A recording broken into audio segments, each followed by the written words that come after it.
पश्चिम बंगाल में चल रही एसआईआर प्रक्रिया को लेकर राज्य सरकार और चुनाव आयोग के बीच जारी खींचतान पर अब सुप्रीम कोर्ट ने बेहद सख्त और साफ रुख अपनाया है।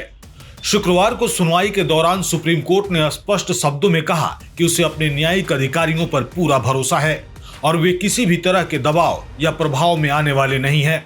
यह टिप्पणी उस समय आई जब पश्चिम बंगाल सरकार की ओर से वरिष्ठ वकील और राज्य के पक्षकार कपिल सिब्बल ने अदालत के सामने यह मुद्दा उठाया कि राज्य में एसआईआर के लिए तैनात किए गए न्यायिक अधिकारियों को लेकर इलेक्शन कमीशन ने एक अलग प्रशिक्षण मॉड्यूल जारी किया है।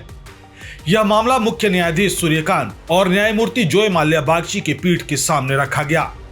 कपिल सिब्बल ने अदालत को बताया कि पहले ही यह तय किया जा चुका था कि एसआईआर से जुड़ी सभी व्यवस्थाएं कलकत्ता हाईकोर्ट के मुख्य न्यायाधीश और एक समिति के जरिए तय की जाएगी। इसके बावजूद उनके अनुसार चुनाव आयोग ने पीछे से न्यायिक अधिकारियों के लिए दिशा निर्देश और प्रशिक्षण मॉड्यूल जारी कर दिया, जिसमें यह बताया गया कि किन दस्तावेजों को स्वीकार किया जाना चाहिए और किन्हें नहीं। कपिल सिब्बल ने अदालत में यह भी कहा कि यह स्थिति असामान्य है और इससे न्यायिक प्रक्रिया की स्वतंत्रता पर सवाल खड़े होते हैं। इस पर मुख्य न्यायाधीश सूर्यकांत ने बेहद स्पष्ट लहजे में कहा कि एसआईआर के लिए तैनात किए गए न्यायिक अधिकारी खुद यह तय करने में सक्षम है कि उन्हें क्या करना है। अदालत ने कहा कि वह अपने न्यायिक अधिकारियों को अच्छी तरह जानती है और वे किसी भी तरह के निर्देश या दबाव से प्रभावित नहीं होंगे। उन्होंने यह भी कहा कि अब इस विवाद को अनावश्यक रूप से खींचा नहीं जाना चाहिए और इसे यहीं समाप्त होना चाहिए।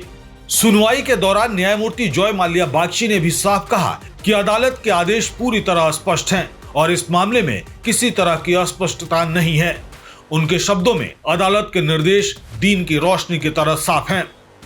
पीठ ने यह भी स्पष्ट किया कि इस मामले में न तो चुनाव आयोग और न ही पश्चिम बंगाल सरकार सुप्रीम कोर्ट द्वारा पारित आदेशों से आगे जाकर कोई कदम उठा सकती है। दोनों पक्ष अदालत के निर्देशों से बंधे रहेंगे। आपको बता दें कि पश्चिम बंगाल में एसआईआर प्रक्रिया को लेकर लंबे समय से विवाद चल रहा है।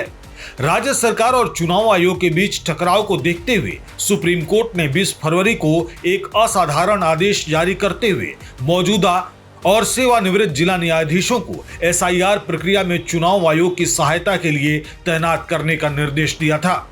इसके बाद 24 फरवरी को अदालत ने एक और महत्वपूर्ण आदेश पारित किया। इस आदेश के तहत राज्य के सिविल जजों को भी इस प्रक्रिया में लगाने की अनुमति दी गई ताकि करीब 80 लाख दावों और आपत्तियों की जांच की जा सके जो मतदाता सूची से नाम हटाए जाने से जुड़े मामलों से लंबित हैं। अदालत ने यह भी अनुमति दी कि जरूरत पड़ने पर झारखंड और ओडिशा से भी न्यायिक अधिकारियों की सेवाएं ली जा सकती हैं। पहले से तय 250 जिला जजों के अलावा यह अतिरिक्त व्यवस्था इसलिए की गई क्योंकि तय समय सीमा में इतने बड़े पैमाने पर आपत्तियों और दावों की जांच करना संभव नहीं दिख रहा था। कुल मिलाकर सुप्रीम कोर्ट ने सुनवाई के जरिए यह संदेश बेहद स्पष्ट कर दिया है कि पश्चिम बंगाल में चल रही एसआईआर प्रक्रिया पूरी तरह न्यायिक निगरानी में होगी और इस दौरान न तो राज्य सरकार और न ही चुनाव आयोग किसी तरह से न्यायिक अधिकारियों के कामकाज को प्रभावित कर सकता है। अदालत का जोर इस बात पर है कि पूरी प्रक्रिया निष्पक्ष, स्वतंत्र और उसके निर्देशों के अनुसार ही आगे बढ़े।